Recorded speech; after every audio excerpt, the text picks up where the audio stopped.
Hôm nay là ngày cuối ở Sydney cho nên mình tranh thủ mình đi cái jet boat ride nhưng thưa quý vị, tức là cái lái xe cái tàu ở trên sông đó. Bây giờ mình đang đứng ở cái trạm metro để mình đợi đến cái circular quay ha. Okay. Ngày mai lên máy bay đi về lại rồi rời khỏi nước Úc rồi.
Yeah, good morning Sydney, good morning Australia. Ngày mai mình rời Sydney rồi cho nên hôm nay là cái ngày cuối cùng mà mình tranh thủ mình lấy một cái tour checkboat, tức là cái tàu lượn nhỏ mình nó phóng rất là nhanh nha thưa quý vị, để mình đi một vòng ở trên cái cảng Sydney này ha. Cái tour này 55 đồng, mình có thể mình book trên Get Your Guide nha thưa quý vị. Hopefully we have fun today.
Ok quý vị, mình sẽ đi cái chatbot này nha. Nhưng mà cái tour của mình book trên net là 10 giờ rưỡi.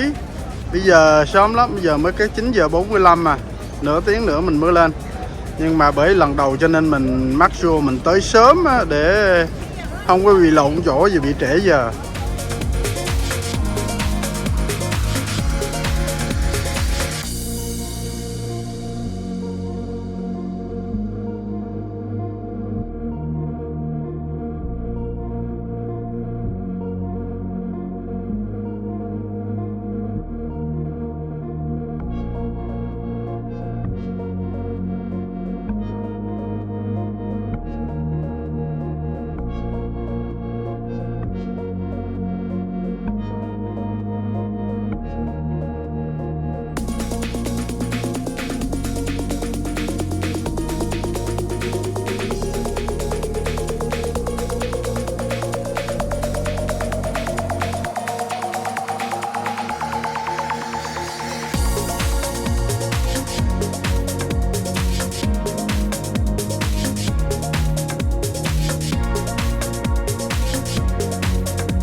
Ok, mình sẽ đi chiếc này thưa quý vị, đợi khách load xuống rồi bắt đầu mình đi ha.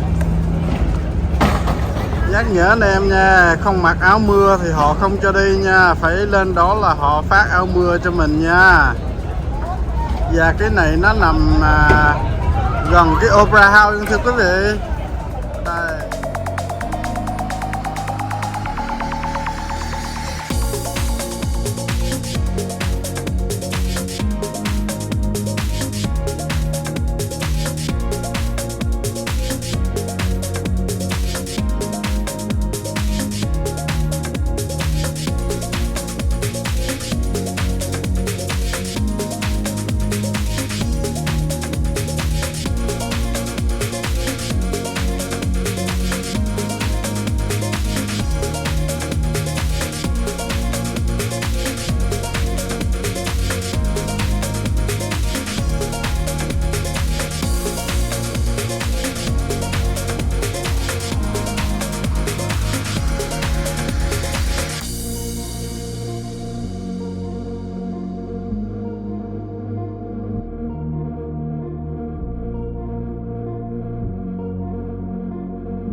Thưa quý vị, te tua tơi tả hết nha, ướt hết.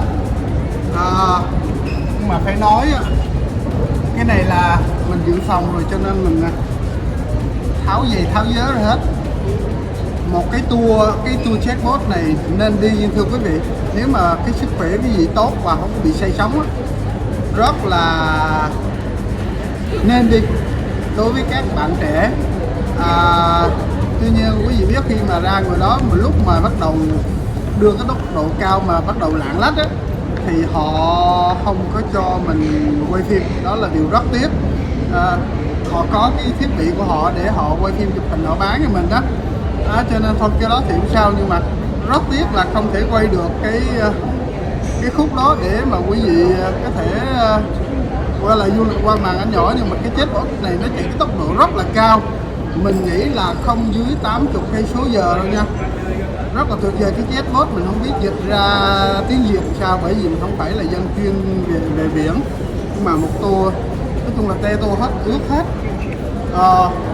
Nói chung là cái anh tài công này lái rất là chiến nha, lạng lách rồi đánh võng, nói chung là đủ. Mà trước khi mà anh bắt đầu đánh võng thì anh hô 1, 2, 3 để mà mình biết mình bắt đầu mình dịnh hai cái tay ở phía trước. Một cái chatbot này khoảng theo mình thấy 4 hàng ghế thì mỗi hàng ghế là 5 khách, nhưng mà cái tour hôm nay chỉ có đi được là khoảng 10 khách mà thôi nha. Đó là những gì mình ghi nhận, đi lại tài công nữa. Đặc biệt lắm cho quý vị, rất tiếc là không quay được lúc mà bắt đầu anh lạng lách, anh đánh võng nha. Ok, it's wonderful. Nên thử cho quý vị cái dịp đến Sydney nha. Và cái mô hình này đối với những cái thành phố biển ở Việt Nam của chúng ta đó là nên nhân rộng, chẳng hạn như Quy Nhơn, Nha Trang, Vũng Tàu hoặc này nọ. Rất là đặc biệt, đây là một cái loại hình du lịch. Tùy theo cái giá bán, mình thấy đặt ở đây là cái giá là 65 đô la Mỹ, nhưng mà mình mua ở online thì nó rẻ hơn nha. Ok, nếu mà quý vị có cái app thì mua online. Ok, thank you. Tuyệt vời lắm, te tôi hết rồi, ướt hết, giờ phải về khách sạn thay đồ rồi nha. Nè, đây là cái chiếc đỏ đỏ là cái chiếc mình vừa đi nha thưa quý vị. Wow, chạy khủng khiếp. Còn nếu mà quý vị an toàn không sợ ướt thì đi những chiếc này. Nhưng mà chiếc này thì chạy chậm, còn chiếc này gọi là chạy khủng khiếp lắm ạ. Chạy tốc độ rất